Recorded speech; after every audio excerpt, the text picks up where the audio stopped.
Hello and welcome back to the Shed Geek Podcast. Here's a message from our 2025 studio sponsor. Let's be real. Running a shed business today isn't just about building great sheds. The industry is changing fast. We're all feeling the squeeze, competing for fewer buyers while expectations keep climbing. And yet, I hear from many of you that you are still juggling spreadsheets, clunky software, or disconnected systems. You're spending more time managing chaos than actually growing your business. That's why I want to talk to you about our studio sponsor, ShedPro. If you're not already using them, I really think you should check them out. ShedPro combines your 3D configurator, point of sale, RTO contracts, inventory, deliveries, and dealer tools all in one platform. They even integrate cleanly into our Shed Geek marketing solutions. From website lead to final delivery, you can quote, contract, collect payment, and schedule delivery in one clean workflow. No more double entries, no more back and forth chaos. Quoting is faster, orders are cleaner. And instead of chasing down paperwork, you're actually running your business. And if you mention Shed Geek, you'll get 25% off all setup fees. Check it out at shedpro.co/ShedGeek.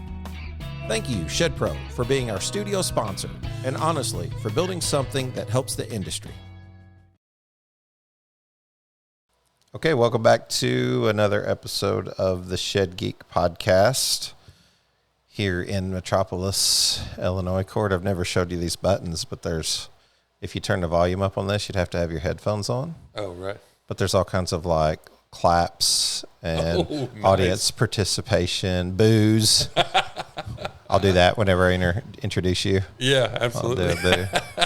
But I'll have to show you these sometime, and you have to put your headphones in. I think the audience maybe gets a kick out of that sometime. Yeah, absolutely. But what are we doing here today? We're doing a podcast, and fresh off the Expo. Roll forming show. In Dayton. Yeah. So lots to talk about. Our last week's episode would have been the interview we did at the Expo, I did at the Expo. Yep. There was a lot more that came out of that you people are going to hear, right, 10 or 12 lined up, but we only did one. Kind of live on the floor. Yeah, exactly. Well, we were busy because Shed Week's killing it. Yes. What a show. I've been a part of several different industries at this point, and just very impressive. Not just the Expo itself, but really the week. Obviously, we came in on Sunday night, so we were there Monday for Shed Sales Summit, which was great. Connor Dalen was the sort of headliner at the end of the night. It was great. Joe Ignis, Velocity 360 was there. He did great as well. And then what was the first speaker's name? It was Rob Ball. Ball. Rob spoke at the last year's summit. He was kind of like keynoting it last year at the event. So. And he did a good job. He kind of kicked it off this year. Yeah, did a really great job. A lot of good energy. He does like the tear pads. Tear pads. Exactly. The huge sticky tear pads. Yeah. That was really fun. And then you had a breakout session. I did. Which I thought went, obviously I suppose I'm biased and I was in your room, so maybe I don't have the broadest perspective, but I thought it went really well. The human element of shed selling. Yeah. Yeah, we talked a lot about like the unspoken language, the body language, and just different things that you pick up on. And really, I didn't learn those, in my opinion, in shed selling. I learned them more in the casino industry because they were phenomenal teachers about like selling yourself, so to speak. Right. Like as an employee that, I've told this story before. People come in, they walk out without anything tangible, right? So that means they had an experience, kind of like Disney World. Yeah. Like casinos are just Disney World for old white-haired ladies, I guess. Right. Yeah, that's about right. That's about right. Basically. They go to Disney World too, some, but yes. Yeah. Somebody's going to question whether or not that should be edited out. Yeah, right. But no, I mean, like, you go to Disney World, you come back with a bunch of memories. You spent money and you had an experience. Well, the casino was that way, so they were really good teachers to their employees about like making sure that you own it you know, making sure that you offer customer service to the highest degree. Yep. Like you become very judgmental about other people's customer service because you know what you were providing. Right. And you're like, man, this guy's not giving it us all, you know, like, you know, and anyway, so it was a great learning curve being there, but yeah, human element, that's what it boiled down to. I really enjoyed the breakout and getting to do the breakout and just be part of it because let's just be honest, like the Shed Sale Summit is needed in the industry. It is like, it's, you know, I hear the people who are like, oh, well, it's put on by people in the industry. And I'm like, for the most part, think of a product that you use, or maybe I should say a service that you use today. And like, who didn't, you know, develop that because they were in the industry. Right. You know what I mean? Yeah. And then like saw a need and then went and addressed the need. Like I could start name dropping a bunch of companies, but I want to make sure I say it positively. Yeah. I wouldn't want it to come across as with a negative connotation. Sure. You know, but there's like a lot of men and women out there who saw a need, addressed it for their own company, and then said, I can sell this to the rest of the industry because the rest of the industry needs it. Well, now, like, how do you sell to your competitor? Yeah. Yeah, we can get into that, but it's just that's a very good point. Very good point. And a lot of those, not specifically that kind of a question, but a lot of good questions about the sort of nature of the industry, the nature of shed sales, how RTO and finance play into that were posed at the Q&A panel. Richard Mashburn killed it. Richard did so great. Jim did really good.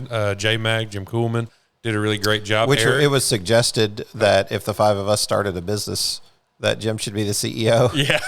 Like pretty much immediately. Right. Yeah. But then I thought that was clever here. I was like, the five of us, you know, would. And then it was Eric, and then who was the fifth? So we had Gary. Oh, that's right. Boyle. That's right. Yep. Yeah. And then Jim and Eric, myself, and Richard. Yeah. But Great panel. It was a great panel. You know, I really enjoyed being up there. I felt like I was in, you know, they say put yourself in a room full of people smarter than yourself. Yeah. And then like by default, you'll get better. And that's the way I felt on the stage. There's so much history there. I don't know, maybe 12 years is when I started. And I would say almost everybody there had more experience than me. I'm not sure, but like, it was kind of wild that so many people had been in the industry for a long time and loved the panel. But kudos to Richard just because of the ability to hold the crowd in a way that is better than, look, I'm just going to go on record, than any of the other four of us. And the other three guys I got to serve with were amazing. But I'm always a fan of Richard. He just has such an impassioned stance on most things. Like you can tell that he's the type of guy who he thinks through a lot of business scenarios. I mean, we've had some offline calls with him where he is impassioned about whatever the topic is and has thought it through and has rationale. And he did such a great job. Of course, Craig Felker was always MCing. a great host, always a great MC. Great. And then, of course, I wish I had Craig's energy. I'm never going to have it, but I wish I had it. Yeah, I don't know. We should probably do a podcast on just like what he does. I did one with him, but he was much more laid back. He was actually my first podcast in this building. Oh, really? Yeah, first one ever was here in this building. But he was much more laid back, and he was a little bit more in the zone. And I think that's probably my nature is, you know, like I have moments of Craig, but I'll never have like all that. He's just got a unique way that he handles like communication. A feeling that he has like a routine that I would like to hear about. I have a feeling he has like, I don't know, stretching or a certain. He's a runner. He's big on running. I know that. But he's just been that since I've known him. Since the first time I met him, you know, he just always had that energy. So did great with the NSRA too. Yeah, he was hosting that. So then he did Shed Sale Summit. So he makes for a great MC. Yeah, honestly. And then NSRA, obviously, I was actually helping to put the booth up, so I didn't have that firsthand experience. But from all accounts, everything that I then heard on Wednesday at the Expo, all accounts was that it was a really, really good NSRA day. What do they call it? The NSRA. So National Shed Rental Association, or as the comedian said, the National Street Rod Association, which is what he thought he was coming to, or something. But do they call that like the annual meeting? Is NSRA? Yeah, so it was about, I want to say it's around 13 years old. They presented Leland Ork with a award there for like his vision early on. I got to interview Leland a couple years ago, and he kind of talked about that, and the A-Pro, the larger, rent to own, I guess what you would say, umbrella, right? Maybe, right? Yeah. For all the things rent to own. Well, Shed's kind of carves out its own little niche, sure, because not all the laws surrounding it really make a lot of sense for the TV guys and the what I mean, like the couch guys and different things. So you got rent to own stores, it's rent to own. It's just a little bit different. And so the NSRA was created years ago, and then it kind of I would make the argument, whether I'm right or wrong, that it kind of struggled to identify what it's what it was going to be. Role, yeah. Because you have to get together with your competitors, right, to have this thing, and they were able to do that over this 13-year period, and finally come to a conclusion of where this thing's growing with a different identity. There's membership now, you know what I mean? We became members of the NBSRA this year. Running a business can feel like trying to balance a dozen plates, except none of them are actually plates, and one of them's on fire. Enter Newfound Solutions. Think of us like your business BFF, always ready to lend a hand with whatever you need. Have you always wanted to start your own rent-to-own company but don't quite know where to start? RTO Partners is here to help. Overwhelmed by all the moving pieces in running your own rent-to-own program? RTO Smart is a software that encompasses everything you need on one platform. Or leave the rent-to-own up to us and focus on what's more important to you. Newfound Rentals has you covered with traditional rent-to-own options for your customers. Shed Connect understands the complexity of the digital marketplace. We take the hassle out of online sales and unlock the full potential of your brand with co-creative. We'll make your brand look so good, your audience won't be able to look away. Newfound Solutions, 5 powerful sub-brands helping you succeed across every aspect of your business. Visit newfoundsolutions.com today and let us do the balancing so you don't have to. I just think, the lineup was phenomenal. I know J-Mag's had a big role in that. Jim serves as the chair, I think, of the NSRA, formerly Steve Byler. We had breakfast with him. Harrisonburg. In Harrisonburg, yeah. And there's been some good folks who've got it. It's like the church, Cord. It's like the church. It got us here.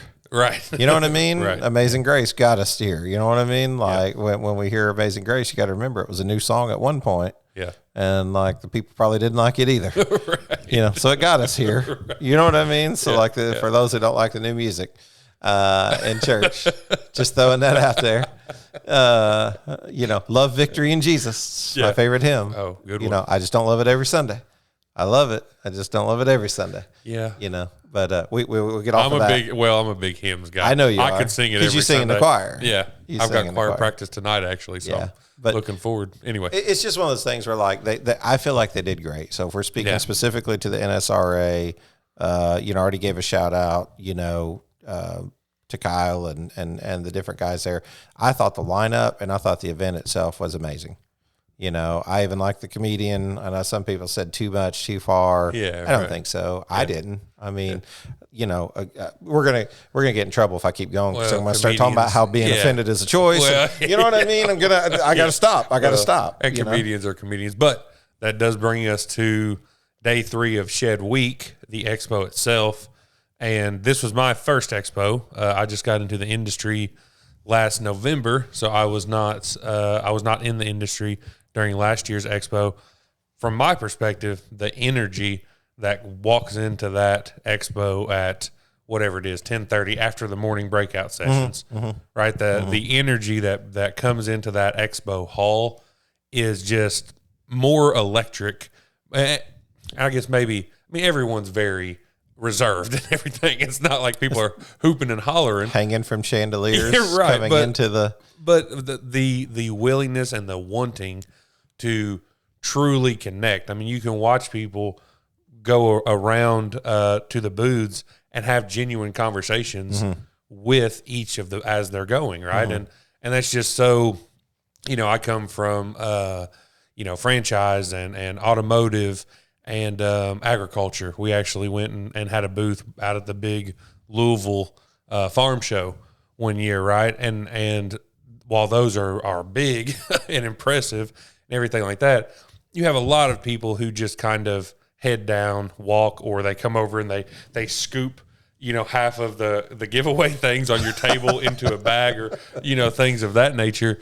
But, with this, it just seems so much more genuinely valuable than any other expo that I've ever been to because of that interactiveness and the wanting of course, we're at the Shed Geek booth, right? So I suppose that everybody wants to interact with Shed Geek, but at the same time, it feels ubiquitous in that room. That pedestal right there is exactly what I'm trying to avoid. The Sure. You know what I mean? Like everybody wants to like come interact and talk, and I think maybe because my voice is familiar, because I accidentally landed into this, just a passion project, and that's probably going to segue, into another conversation. But, just doing something I love, I was passionate about and wanting to do this. And then like where it's got me to today, which is like, I definitely, I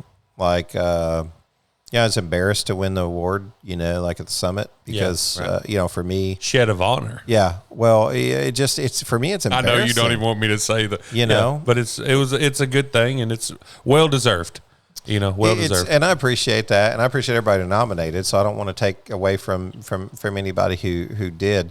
It's just that I'm probably like underneath, like, I don't have on the bow tie and suspenders right now, but like underneath all that is really an introvert when it boils down to it. And like, I don't think that people realize that maybe. That I don't want to say I'm like playing for the camera, playing a role, but in some respects, like the first time I put on the bow tie and suspenders, I was very embarrassed to like walk around with it. Whereas some people would just like do that and own it and feel good about it. But I felt like, wow, this is kind of a character, to some extent. And, but you want to be what people expect. And there's nothing disingenuous about being on, right? About being the guy that you hear on the podcast. That's not disingenuous. That's just trying to give people the experience of meeting the person that they listen to every week. I want to say this, and I hope that this really gets through. I just want to make sure that my humility in that doesn't turn into pride itself. Right. Do you understand what I'm saying? That like the false humility. Right. Or like the, no, don't say good things. Yeah, say them. Yeah. Underneath. Yeah. Right. Like it really is kind of truly embarrassing for me. And these are probably things that stem back to my childhood. Sure. That I don't feel crazy about talking about or discussing. Yeah, but, right. that it's a little bit embarrassing for me to be celebrated in that way. So like, I don't really like the pedestal. As a matter of fact, I'd like to try and diminish any of it that I can as best as possible, because I feel like that can also get you targeted, like in many ways, right? Yeah. That sounds very conspiratorial, doesn't it? But I just think that like Walmart's doing so well that somebody wants to see it fail. Yeah. It's like, hey, just show your take humanity. A piece of the market or whatever else. Yeah. You just, I don't feel like I'm leading anything. I feel like I set out to interview people. Yeah. I think that's what it was like I was going door to door, beating down doors for rent-own. Right, building a territory in the Midwest, and I felt like I was doing a pretty good job, and I felt really at home. And then when people started saying like I need more resources, and I get in the car and I'm like listening to podcasts, and like the idea just pops in your head, like why don't people just record these conversations? Because when you go from one dealer to the next or one manufacturer to the next, you get the same questions from all of them. What are you seeing here? What's going on there? How are sales there? Right, feel like you're in a fishbowl. Right, and the reality is that there's a whole sea out here. Yeah. We're just not connected, because there's school of fish over here, and school of fish over here, and school of fish over there. And maybe they know each other through their cousin or their uncle, or, my friend moved over there and started working, in Indiana, and I'm from, Texas or whatever. But you're still limited to your interpersonal network. Yeah. Right. And having someone that is just aggregating a lot of those thoughts. And of course you wind up having higher level conversations, because then people listen and they want to be a part of the conversation. But I'll just say, as a person who, saw you 10 minutes after you came off the stage or whatever, it's not disingenuous. It is genuinely embarrassing for you to be recognized. Like you push it away, even just in private conversations. You just kind of put your hands up and kind of don't want it. You're certainly not drifting there. And I would tell you that over the last, 2 years, I'll be honest with you, the temptation of that has been strong. Yeah. The temptation to celebrate yourself, oneself. I'm no different than any human. Your pastor is no different than any human out there.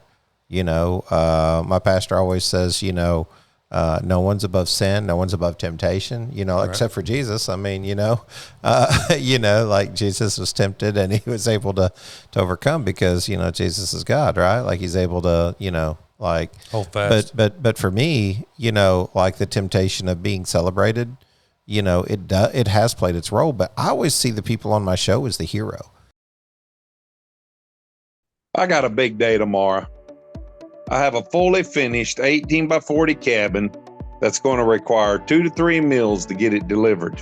Way back in the sticks and down a dirt lane. With all the rain we've had lately, it's going to be a mess. Well, it needs a bigger mule. Well, when you talk, Cardinal listens, and you asked for it. With its diesel-powered 69-horse engine and capacity to move 40,000-pound sheds, the Mule 9069 is ready to turn your big days into just another day in the good life. Ah, that's right. You're talking about the one they had up in Michigan at the shed show. That monster mule, that thing was awesome. That's right. It's the one you've seen at all the Shed Holler barbecues. Man, yeah, there's nothing like a little diesel donkey to make my day go so much better. I wanted to interview these people that I saw in the industry because I wanted to learn from them. They're interesting to me. Some of them are fun. Some of them are fascinating. Some of them are crazy. Yeah. You know what I mean? Yeah. Like, you know what I mean? But I just I wanted to not be the pedestal. I wanted them to be the pedestal. I wanted to be. Tell that story. Yeah. And but it was cool to do the bow tie and suspenders and Jim Coleman, I think, said this to me whenever I was working at J-Mag. He said, you're selling fun and people love fun. And I was like, yeah, I'm not the most fun person on earth, but I agree with you. People do enjoy that. But I don't want to be, when I ask a guest on and they're like, oh, I don't really have anything to say.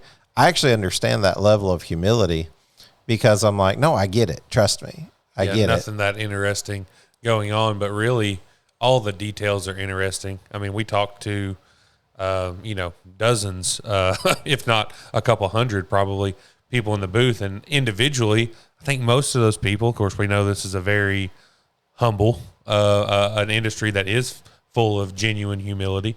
And I think most of the people who attended, most of the conversations that we had, people would kind of have that perspective. Well, we're not doing anything that much different. We're just building barns. We're just building portable buildings. But it's like, no, there are such good stories there, and such good whys, such good why, how, where are you going? What are the dreams, right? And maybe this is a good spot to just kind of, I guess you're, 4.5 years into the industry now. I think you've had. Into podcasting specifically. Into podcasting, yeah. I guess a dozen years in the industry or so. Off and on, off and on. But 4.5. Strong 8.5 years. And so 4.5 into the podcast with 300 and there's 375. Now, not all those are me. Some of those are other podcasts, but I've done at least 300 or so episodes. So, I guess to me, coming out of the Expo, the sort of, the biggest event in Shed Week now. Shed Week, not just the Expo. Yeah. Shed Week. Coming out of Shed Week, the sort of biggest event of the year, and having the experience in the industry along with now the experience in podcasting. I don't know. It feels like a good time to be a little retrospective about where you're at after 4.5 years, where you're going. We've had a little bit of these conversations, off air, but I think the listeners would certainly be interested with how you view things and how you view your role in them. Yeah. Big question. Yes. like lots of, I'll set my pen down and just take a sip and listen. Enough rabbit trails, to go down to fill multiple podcasts. I mean, I always say some of the conversations we had in the booth would have made some of the best podcasts you would have ever heard. We just didn't get, and just because it's formality of us sitting down and doing it wasn't really different than the conversations we were having there. If people would just share those conversations, it'd be good. But, yeah, I mean, the long hours, the late nights. I mean, a lot of it I was doing all 100% on my own at one point, where you're shooting the content, you're lining up the interview, then you're editing it, and then you're uploading it to all the various places, and then you're promoting it, and then you're trying to sell advertising, right? Right, and one-man show. Yeah. Well, then with that advertising, you've got to create the script or read the script, record the script, edit the script. I'm trying to think of like all the things that I would have been doing at some point just on my own. Right. Right. Now we have a whole team of people helping us, which is nice. Deanna kind of pretty much handles all the production. Troy and Aaliyah do a lot of the editing and things like that for us and with us. But yeah, I guess it's just what, I remember some 2 a.m. mornings that you were just getting stuff out there. And then how do you monetize, right? Because it's very simple if I say, I own a rent-owned company. It's very simple if I say I own a marketing company. It's very simple if I say I own a finance company or e-commerce or advertising. Do I own a media company? Yeah. But do I also work in the industry that I mediate? Yeah. Yes. So then how does that make money?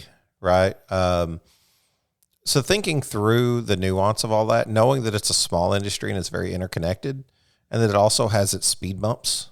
Right. We've all experienced something unpleasant probably in our job and even in this industry, and trying to navigate through that, to just mind map that out on what does that look like on a very personal level for you? Well, and with you say media company, which is 100% true. That's what Shed Geek is, but it's a new media company, right? Like it is a part of the new media, meaning the digital media that is self-made, self-produced, self-distributed. I mean, other than the platforms, obviously it goes to YouTube, Spotify, down the line. But, the business model itself is not established across any industry, across any world, right? I mean, in some places, that business model means that you go after the consumer or you go after the views, basically, right, to where you're trying to monetize the actual content itself. Correct. Which leads to a whole separate version of it's just whatever you want to call it, bias, or a whole different way to veer content to make sure that you're able to consistently produce the views, that produce the payment from YouTube or Spotify or whoever else that might be. Obviously, this is an industry podcast, so it's focused on the few thousand people who are in the industry, not the broader America, but figuring out what those business models look like, I just don't know that it's fair to kind of even think about it in that media space. You know what I mean? I mean, it certainly is media, but we're all figuring out how this new thing works. Well, podcasting itself, what is a podcast? Trying to get the same definition from two different people. Right. It's about saying, what is an Amish person? What is a Mennonite person? Someone told me before, if you've ever met an Amish person, you met one Amish person. That doesn't mean that they're not similar in thoughts, beliefs, and culture and things, but same with Baptists, same with Methodists, same with Catholicism or whatever it is. Putting the label on any one person to be you're like this because of that. It's a little bit, it's not, it really doesn't speak to the uniqueness of our Creator, that He gives us all a unique thumbprint. Right. a unique fingerprint. No two people on earth going to have the same fingerprint. You kidding me? You know, like, you know, I'm just, again, we'll get into the weeds here, but you know, I mean, even to say I own a rent-own company or something like that, you know, if people haven't figured that part out, what we've basically done is leverage the, you know, the resources of the podcast to like brand to benefit, you know, by partnering with a rent-own provider or partnering with a marketing agency or partnering with a finance agency or partnering with an e-com. And like, and if you stop by our booth, you would have seen those various backdrops and a little bit of a hodgepodge and everything like that reflect all of those deals, all of those things, well, I mean, right? you're an example of that with Growth Ops, which, you know, we need to talk about. And like, you're going to be hosting some shows. You're going to have plenty of chances to like get your free jabs in there as long as you want to. I'm the same as you though. Like I'm just hopelessly unself-promotional. I hope people see the value in me. You know, but anyway, I've even tried to, like, you know, on the Shed Sales Professionals page, tried to branch it out so it didn't seem so, you know, like unbiased. What does unbiased mean? You know, because I tell people you gotta, you know, they say you gotta maintain unbiased, and I was like, what media form of a form of media in all of history have you ever found to be? Is Fox News unbiased? Is MSNBC unbiased? Is New York Times unbiased? Was the king unbiased? Right. I mean, you know, like, you go, how far you want to go? How far you go back, right? Like I will tell you this, and this is the way I always defend myself, as though I feel the need that I have to defend it. You know, it's like I'm so biased that I, you know, ask for those who are competing with me to come on and talk about things. Yeah. And for those who compete with me to come on and like share ideas and thoughts that might make the industry better. Oh, not to mention some of them advertise with me. Right. And I even had one recently said, "Hey, I got a lead from your show. I'm surprised you didn't take it." And I was like, "Of course I didn't take it. You paid for it." Yeah. Right. You know, and they were like, "Well, we appreciate that. It paid for my advertising for the whole year because we won that account." And I was like, "Good for you. Move on." It's just like, I don't know how to be more unbiased than that. Yeah. You know, but like, if you want complete fairness in everything I say, do, and touch and feel and all that, it's just, I don't know that I'm not sure if that's a realistic goal for me to achieve, but I do think that even if people disagree, like you've probably seen this, the first thing I do whenever someone says, "Hey, I heard this person and I disagree with this," and I'm like, "Cool, you want to come on and talk about it?" Yeah, exactly. Let's have a conversation. Let's have it on here. Are you a dealer who sells multiple products at your shed lot? Are you tired of sifting through clunky or overcomplicated softwares to simply sell a product? If so, it's time to call Cal. Consumer Aligned Logistics is the affordable, simplified, and scalable solution for your shed, carport, or even RTO company.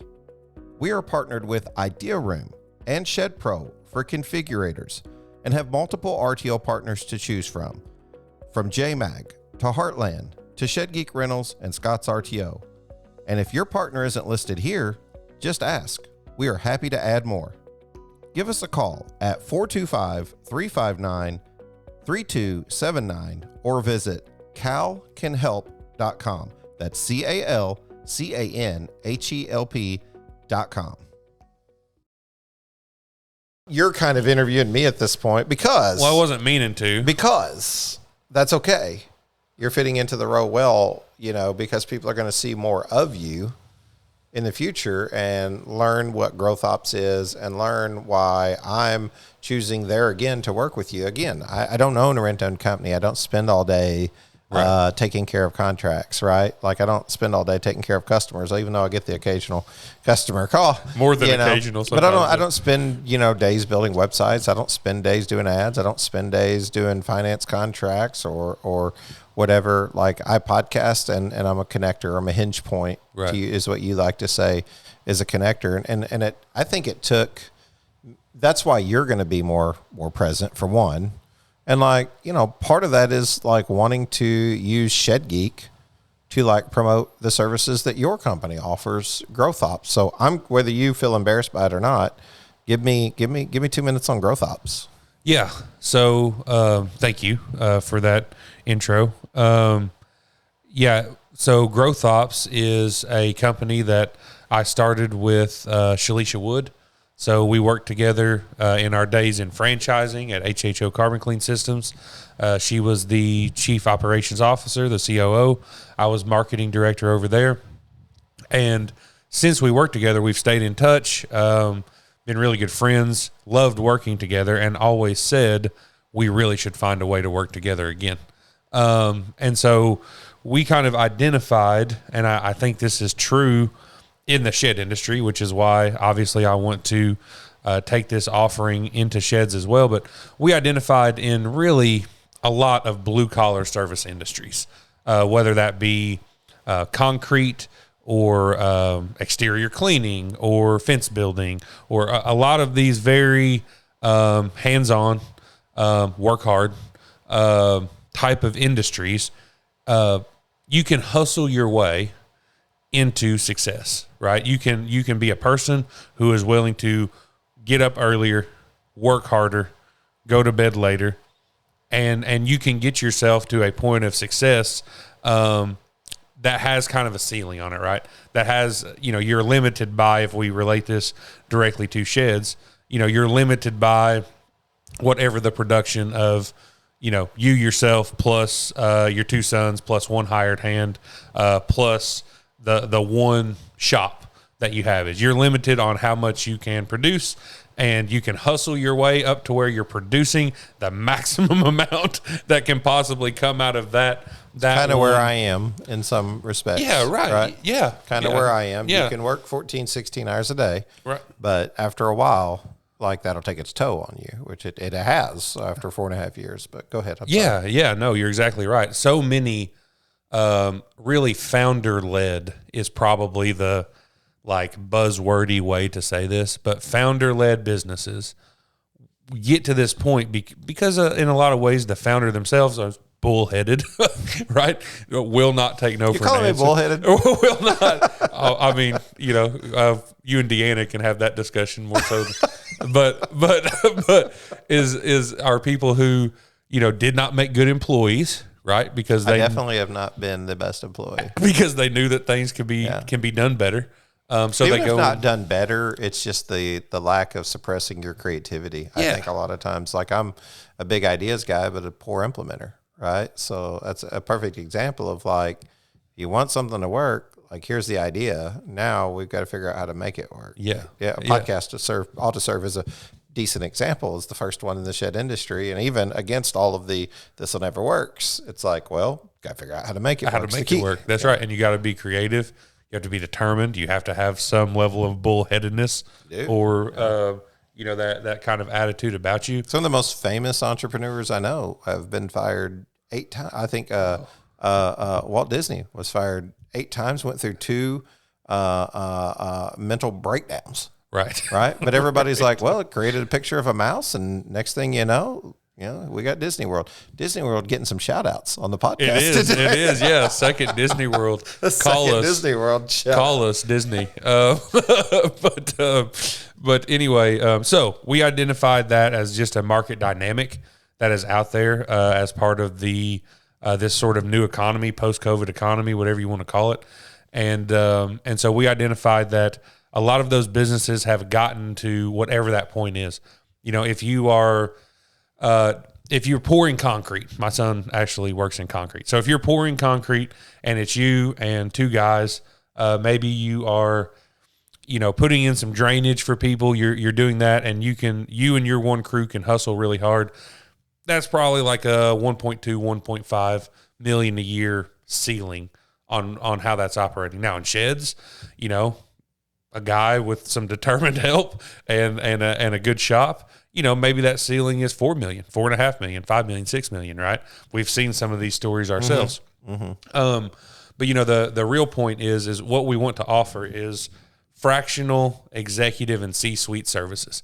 So effectively a way to bring on the professionalization of those operations, financials, marketing in a way that really integrates with your team, just like a COO, CMO, CFO would do, but in a fractional way. So instead of paying some of those titles are big and expensive, right?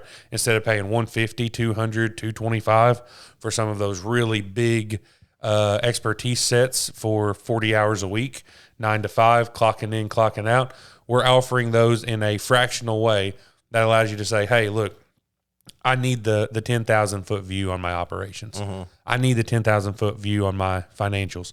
I want you all to come in, evaluate, give me high level reporting, high level strategy, high level tactics. And then we also have the ability to implement, project, manage, and go do those things on a, 5 hour per week, 10 hour per week at this fractional rate to where you have all of the expertise at a fraction of what it would cost you to actually have those things in place on full-time W-2.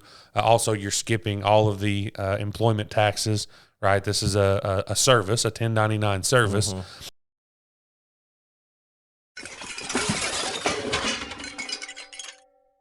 Oh, no. Sam, what's going on? Are you okay? Yes, I'm fine, Lisa. I was just trying to get a screwdriver and all this other stuff fell down. I'm ready to go buy a shed so we can have some space in this garage again. I agree. I keep looking at the shed Mr. Jenkins bought. Let's ask him where I got his.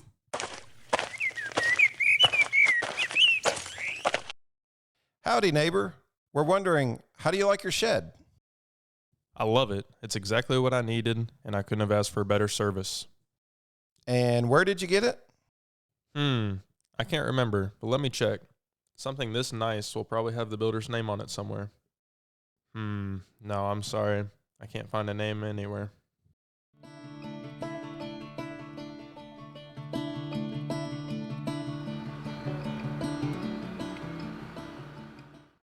Well, we finally got a shed. Yes, I just hope we're happy. The thing is a lot more shoddy than I expected, and I'm sure I told them I wanted a window, but they didn't have it in the paperwork, so I couldn't argue.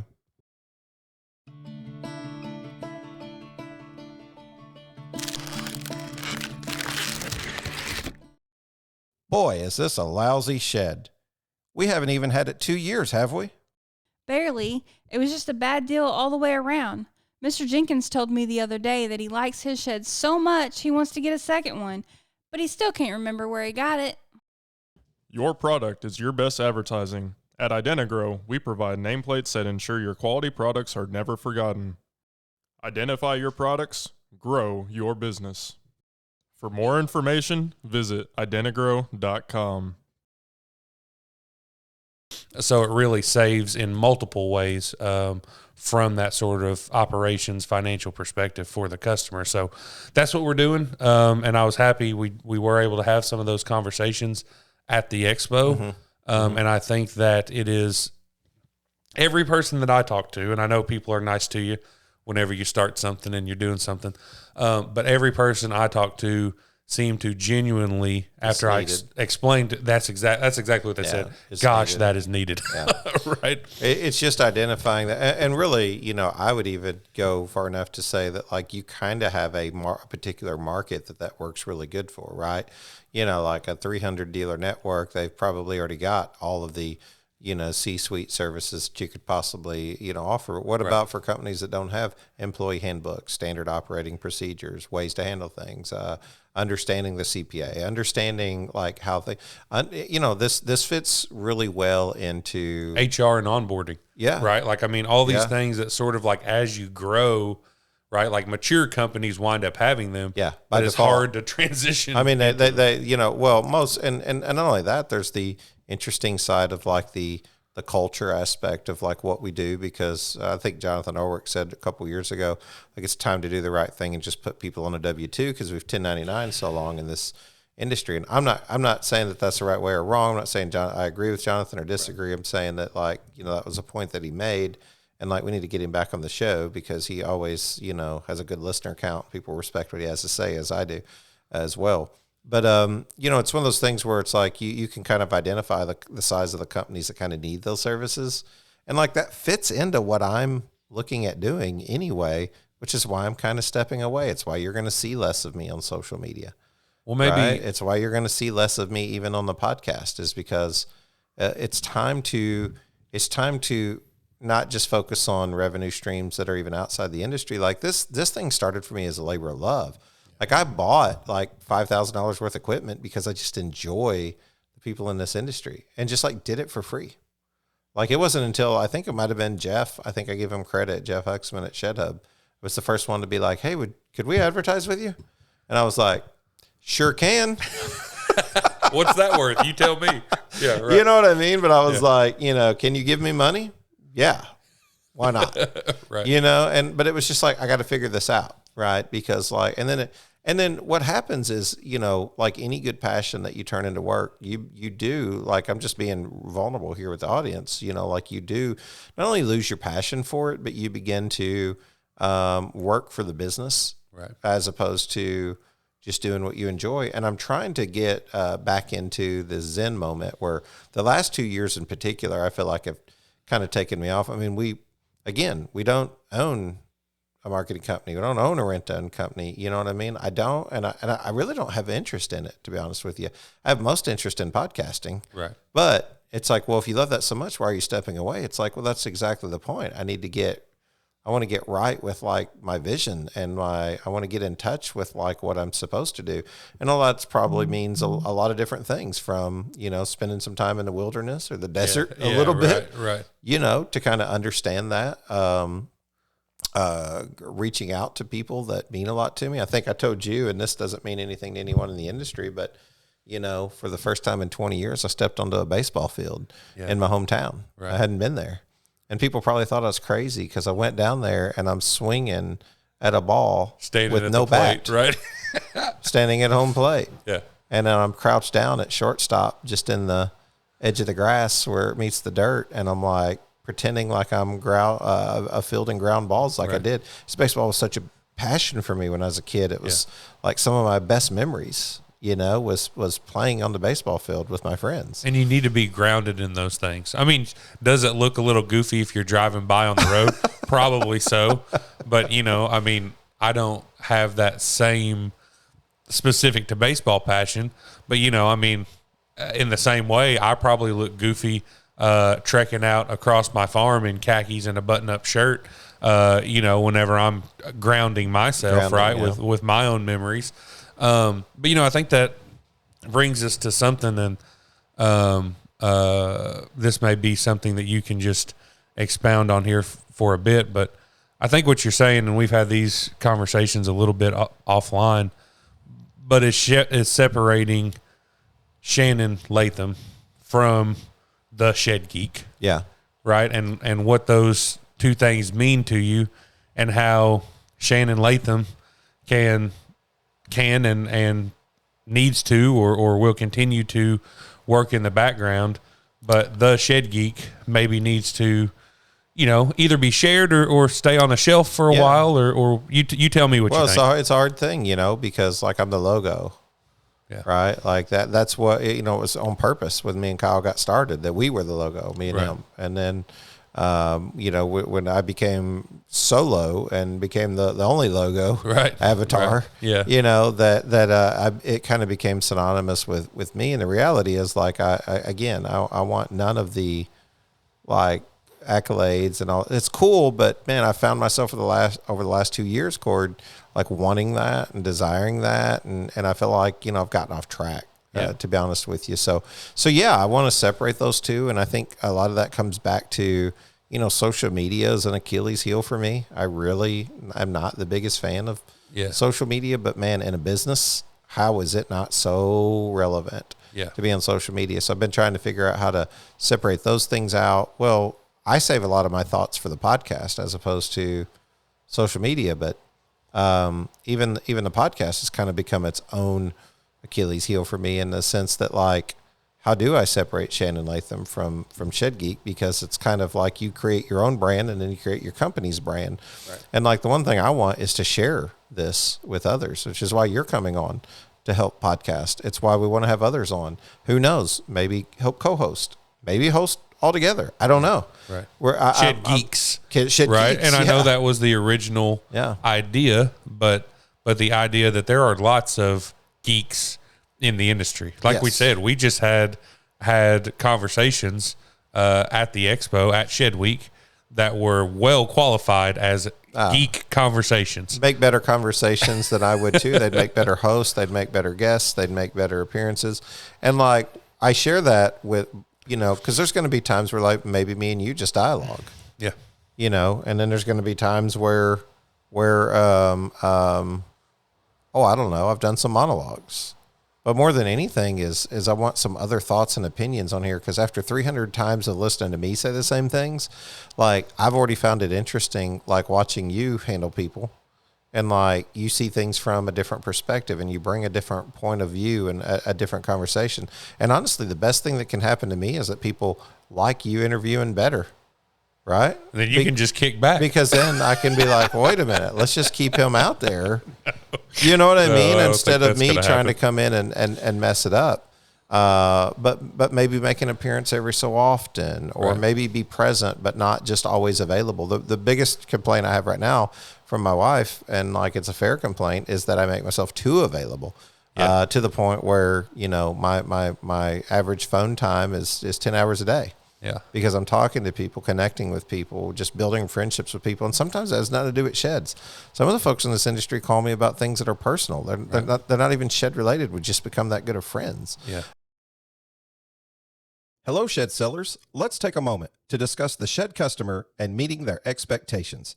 I remember growing up in the neighborhood where a certain percentage of the houses had well-manicured lawns and well-manicured homes. These were the type of individuals who felt it was important to purchase a well-constructed home or vehicle, or maybe equipment to help maintain the quality of the item.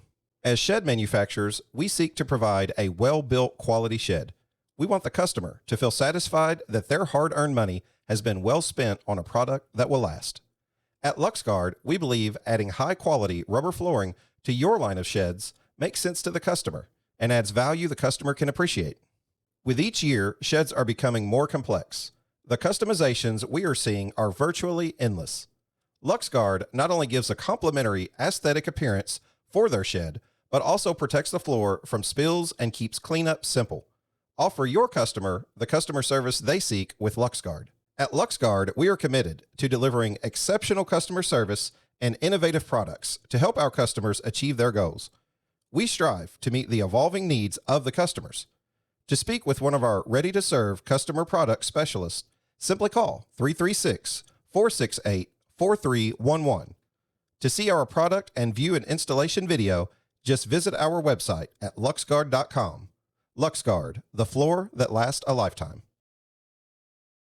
And that's awesome, but that's scary too, right? Yeah. Because it's like, you have a responsibility, and what do you do with this? So I guess I want to do the right thing in every situation, and I don't always. Sometimes you get it wrong because we're human, but I'm definitely trying. And I think right now the right thing is to take a step back, right? And like just reconnect with my creator, reconnect with, my creativity, reconnect with, like, what does this next 5 years look like for me? I mean, I'm turning 45, before too long. And like, what does it look like between 45 and 50? What do I want for my life? You know what I mean? Like big questions, big stuff, people, big stuff. Yeah. Big questions and opportunities that Shannon Latham needs to have space to evaluate, not just Shed Geek. Right. Yeah. And I'm not trying to put words in your mouth here, but that's just that's kind of what you've expressed to me, separately, is that, these things these decisions about what opportunities, what direction, figuring out the new media business model, right? Those things need to happen. What's to come? Like what's left to come? Right. You know what I mean? Like we're doing a Monday, Friday show. Steel Kings have been awesome. Shout out to those guys. They've been just terrific. What other, is there more to expound on in terms of like media? How can I put myself in a more look, if everybody listening wants to send me money, right? And I'll quit the whole working thing in moves rent to Patreon, right?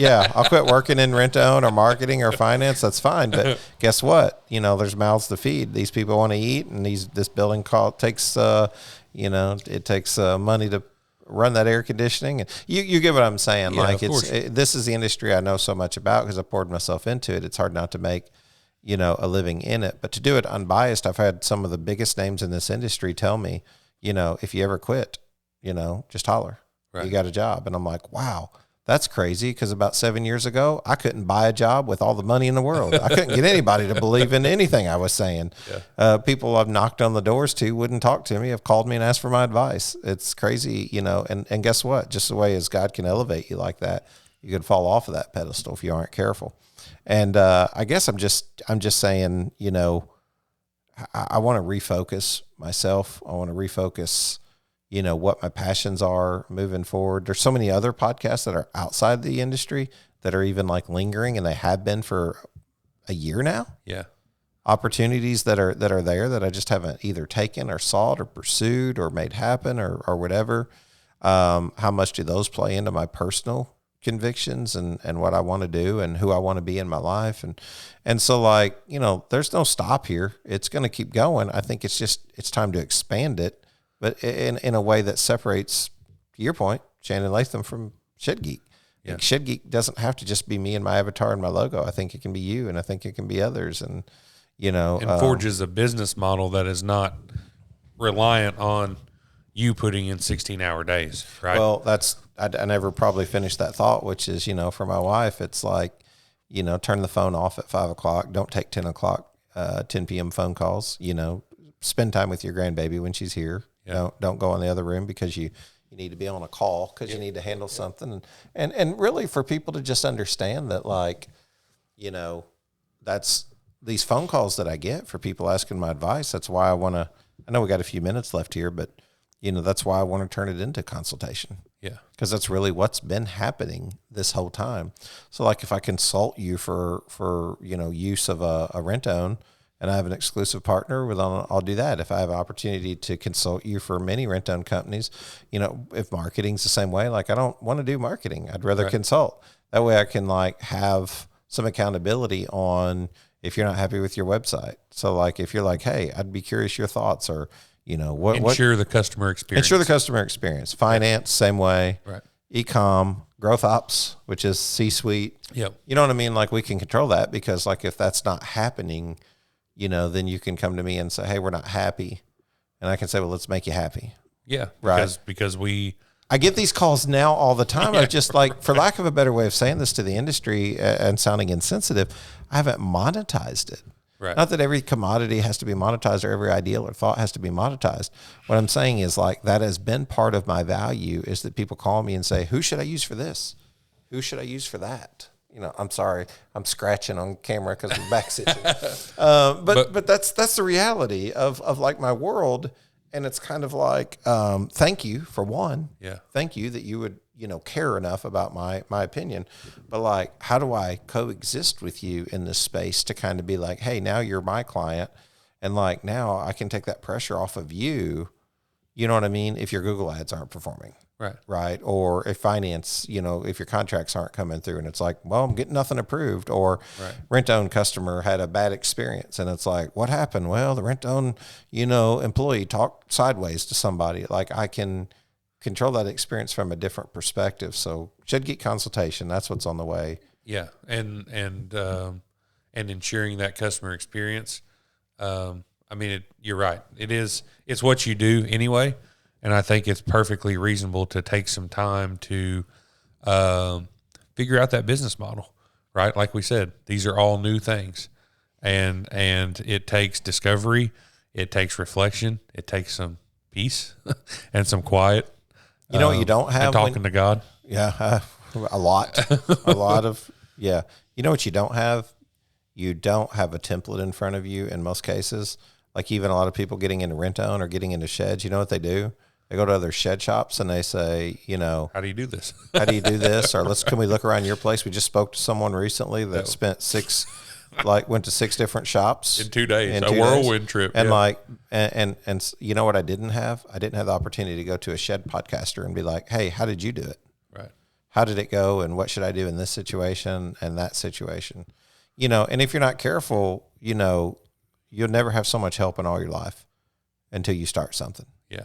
Because I mean, I heard it all from I was going to do that to you should not do that. It's never going to work to I'll pay you to do it to, you know what I mean? Like this is the way I would do it differently, which is always my favorite because it's like, I can't ever recall calling someone and telling them, you know what you need to do at your business. I felt the need to not only think of this, but to call you and like put it into motion. Right. This is what you should do. So when I get those calls, it always, you know, I think they mean well. Yeah, Just to be clear. course, I think these, you know, most of these are positive and encouraging. Yeah. Occasionally you get somebody who's like, well, let me tell you what you're doing wrong. And I'm like, okay, tell me, because I'm good with constructive criticism. Take some feedback. Sure. Yeah, you need to, you know, but if it's just like, you know, like just straight trash, you know, you're just like, okay, stop doing what you're stop doing what you're doing. You know, you're like, well, so anyway, I want to focus on this. I want to leave on a high note. I think Shed Geek consultation will be even the bigger idea than even the Shed Geek podcast. Because I think the podcast has allowed me to even do the consultation. And I believe that consultation is what's been happening and for 4.5 years. And it's what you're great at. I've watched you do it in the background. Yeah. But it really is a gift. I mean, you're obviously a very good communicator, a very good connector, very good on a mic, but you're just as good, if not better, on a phone call, understanding someone's genuine issues that they can say privately that they don't necessarily want to say into a microphone. That's the hardest part is the amount of information that comes to you. And like now all of a sudden, what do you do with this? Right. Like, what do you do with it? And, you know, I think I've said before, like I've gotten a lot of the things, you know, like I've gotten the checks in the mail that say, you know, look out. Yeah. Keep an eye on something. Can you bird dog for me? Here's 10 grand. Can you do this? Can you do that? Like, I know for some people that probably sounds surprising, you know, but, it's been a reality. And probably what it did for me more than anything was made me realize like, gosh, I don't want sometimes this pedestal, Yeah. you know, because I don't like, if it's not a legit business model, then what good is it? Right. Because I don't want it to just be gossip. Then you're just holding people's information. That's right. Now you're just holding people's information. Well, I'll just say from my perspective, I am humbled and honored that you would even think of me to jump in and be the sort of fill-in host. I know the plan is not to just completely step away, but obviously once a month or whatever, we'll jump on together, do some dialogues, maybe even do some co-hosting along this journey. But for me, just thank you for considering me. I do not feel up to the challenge. I feel like I'm not nearly as good at this interview and pulling out of people the way that you're able to. But I'm going to step up to the plate and I'm going to do my absolute very best. So thank you for having confidence in me. I think you'll do great. Well, thank you. I'm going to try. We already have a few lined up. Tyler Mahan, I believe, will be next week. Following this episode, we'll see. Going back to my roots, he was one of my first. Yeah, I read his articles for years in Shed Builder magazine before it became Shed Business Journal, and wanted to interview him because I was again, it's an example. You know, like him and Charles Hutchins. I remember I used to read their articles and things like that. And I wanted to interview those guys because they have such good insights anyway. That's right. Yeah. You know, and then like if you're not careful, you can get to a point to where you're like, you know, hey, I know as much as those guys. Right. You know, and like now you're fooling yourself. Well, yeah, that's the lure that comes with these opportunities. Is like I said, no one's above reproach. Yeah. You know what I mean? Like, and it's easy to start thinking that you've done something. And look, I know these opportunities haven't been on my own. I know where they come from. So for me, it's just stepping back, Cord. It's just stepping back. It's letting other people step up. And for me, it's stepping back, and it's like still taking care of the industry. It's just doing it in a different way. 3 months, 6 months, 12 months. Yeah. Who knows? I'm not putting any time limit on it, to be honest with you right now. What I do want to do is grow this consultation leg. Yeah. Matter of fact, I think it's the body at this point. The rest of the things are just legs underneath it. That's right. Whether it's finance or marketing or whatever. Like I'm not, you know, we're not even doing marketing. You know, we're trying to connect you with marketers. Right. So like there's marketers out there that want to talk. Right. You know, I do have some, exclusive partners in rent own and finance to some extent, but I've left that a little bit open. Yeah. You know, if anybody wants to talk, I can always talk with you. Yeah. You know, I just got to be transparent and like more than anything, I got to be like good on my word to those people. Yeah, absolutely. So. Well, in endeavoring to do this, if you're listening, I do appreciate prayers. I can take as many of those as anyone is willing to give. Cord, C-O-R-D, Cook. God will know who you're talking about. And so I'll take all of those that we can get, and maybe Shannon, it would be fitting, maybe if you pray us out, Yeah, and we will go discover this new journey. let's do it. Lord, thank you. Well, I don't know what happened there with my voice just cracking. Like, fix that, Lord. Lord, thank you for this day. Thank you for these opportunities that come from you. Let us not forget, as we so often do, that you are sovereign, and that you are in charge, and that we are not. Just ask that you just bless the industry as always. Bless Cord on this endeavor as he moves forward with hosting, co-hosting, and his adventures in growth ops. Ask that you'd just kind of watch over us, that we'd say the right things, do the right things, and that we be the right people in every situation. You know how easy it is for us to fail. We constantly need your forgiveness daily. And ask that you just continue to lead, guide, and direct. Bless this industry. It's been so good to us. So if you have us here for another 5 years or another 15, that we would just kind of do what it is that your will is for us, even when it costs us a lot. Your word says obedience is greater than sacrifice. So let us not forget to be poor if you want us poor. Let us be rich if you want us to be rich. But let us do it all in your name, regardless of what it is. And I just ask that you be with Cord as he moves forward. He's a great speaker. He's a great guy. He's a better friend. And I just ask that you just bless him with all the opportunities and chances that you've given me, because that alone will overwhelm someone. And I continue to say thank you for him, and just help to keep me on the straight and narrow in all ways. In Jesus' name, amen. Amen. Amen. Thank you, Shannon. Appreciate you, buddy. Thanks again, Shed Pro, for being the Shed Geeks studio sponsor for 2025. If you need any more information about Shed Pro or about Shed Geek, just reach out. You can reach us by email at info@shedgeek.com, or just go to our website, www.shedgeek.com, and submit a form with your information, and we'll be in contact right away. Thank you again for listening, as always, to today's episode of the Shed Geek Podcast. Thank you, and have a blessed day.